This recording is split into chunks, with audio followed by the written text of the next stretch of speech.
చూడండి ఎలా ఉంది, తుఫాను వచ్చి వేసినట్టు ఉంది. ఈ డయాస్ గారు వచ్చి నిలబడాలంటేనే పెద్ద పెద్ద కొమ్ములు తిరిగిన వాళ్ళు కూడా కాళ్ళు వణుకుతాయి. మిమ్మల్ని వణికిస్తున్నది ఆడ పులులు. Power of practice, more meetings. పని చేస్తే మాటలు వస్తాయి. ఆడబిడ్డలు ఎంతగా సాధించిన చూడండి. వీళ్ళు ఎంతమందికి స్ఫూర్తి రాబోయే రోజుల్లో. ఇంకా చాలా మంది రెడీగా ఉన్నారు. 40,000, 50,000, 60,000, 70,000 తీసుకొని పేలటానికి డైనమిక్లు ఎలా సిద్ధంగా ఉంటాయో అలా ఉండరు. నెక్స్ట్ బూట్ క్యాంప్కి మళ్ళీ పెట్టండి, మేము 1,00,000 కొట్టి మైక్ తీసుకుంటామని చాలా మంది హాల్లో కూర్చున్నారు. చాలా హ్యాపీగా ఉంటుంది. మీ అందరికీ కూడా నా శిరస్సు వంచి పాదాది వందనాలు తెలియజేస్తా ఉన్నా. ఆడపిల్లలందరికీ కూడా ఎందుకు పాదాది వందనాలు చేస్తున్నారంటే, నిజంగా ఒక జెంట్స్ పని చేయటం వేరు, సక్సెస్ కావటం వేరు. అవునా కాదా?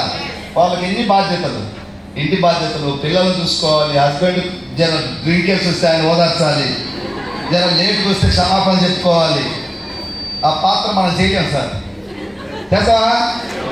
అందుకే ఆదిశక్తి. అందుకే నేనైతే వాళ్ళకి నాకన్నా వయసులో చిన్నోళ్ళు ఉన్నా కూడా పాదాది వందనాలు తెలియజేసుకుంటాను. వాళ్ళ సక్సెస్ సమాజానికి కమ్యూనిటీ చేస్తాను. థ్యాంక్ యూ తల్లి. మీ అందరికీ కూడా రాబోయే విషయంలో విమానాల్లో ఫారిన్ కంట్రీస్లో మీటింగ్ పెట్టుకునే స్థాయికి ఎదగాలని మనస్ఫూర్తిగా దేవుడు ట్రైనింగ్ ఇస్తే ఎక్కడికి పోతున్నారో చూడండి సార్. వీళ్ళందరికీ స్టార్టింగ్లో మైక్ పట్టుకుంటే భయపడేటోళ్ళు, మైక్ పడితే ఉనికేటోళ్ళు. ఇంత అద్భుతమైనటువంటి మార్పు. జస్ట్ కొన్ని గుడ్ క్యాంప్స్, కొన్ని మీటింగ్స్, కొంత అసోసియేషన్ వెనకాల వీళ్ళు ఇంతగా మాట్లాడుతున్నారంటే మా వెనకాల టీం ఉంది, వాళ్ళకి పవర్ ఉందా లేదా? అందుకే మాటలు అంత గట్టిగా వస్తున్నాయి వాళ్ళకి. ఇలా ఈ హాల్లో అందరినీ కలెక్టర్ కూర్చోబెట్టా వీళ్ళు ఇదే వాయిస్ మాట్లాడతారు, ఏం భయపడరు. కలెక్టర్ ఉన్నారు కదా మేమేం తగ్గాలని కూడా అనుకోరు.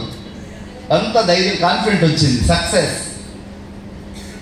ఈ మహిళలు చైతన్యం అయితే మన భారతదేశం ఎక్కడికో వెళ్ళిపోతుంది రాబోయే రోజుల్లో. డెఫినెట్గా ఇది వచ్చింది, నో డౌట్. మంచి మార్గం. ఈ మార్గాన్ని మనం అందరం కూడా అభిమానిద్దాం. ఇలాంటి వాళ్ళకి ఎంకరేజ్ చేద్దాం. చాలామంది చేసే వాళ్ళని వెనక్కి లాగుతుంటారు, వాళ్ళ మీద ఏదో వాళ్ళు వేస్తారు, కామెంట్ చేస్తూ ఉంటారు. సో అలాంటి వాళ్ళు మన వెస్టీజ్లో ఉండకూడదు. బయట వాళ్ళు ఉంటారు తెలిసి తెలియక మైండ్ సెట్. అవునా కదా? మనందరం కూడా అందరినీ ఎంకరేజ్ చేసే మైండ్ సెట్లో ఉండాలి. రాబోయే రోజుల్లో ఈ డయాస్ పక్కన లక్ష్య తీసుకునే వాళ్ళు పిలిస్తే ఉంటుంది ఈసారి బూట్ క్యాంప్కి. చాలా మంది పళ్ళు కొరుకుతున్నారు, నేను ఎట్లు ఈ బైక్ పట్టుకోవాలి మాట్లాడాలి. 1,00,000 వాళ్ళనే పిలుస్తారంటే ఈ టైంలో కొంతమంది వచ్చేవాళ్ళు 70,000-80,000 వచ్చిన వాళ్ళు ఉన్నారు ఇళ్ళల్లో. చాలా చాలా హ్యాపీగా ఉంది. ఇలాంటి కుటుంబంలో మనందరం కలవడం. ఎక్కడ సార్ మనం ఎక్కడ పుట్టినో, ఎక్కడ పెరిగినో, ఎవరు ఏ ప్రాంతం తెలియదు. అవునా కదా? ఒకే మాట ఒకే బాట వెస్టీజ్. ఇన్ని 30 జిల్లాల మంది ఒక ఇంత డిసిప్లైన్గా మార్నింగ్ నుంచి మన జీవితంలో మనం ఒక ముఖ్యమంత్రి మీటింగ్ కూడా ఇంతసేపు కూర్చున్నారా?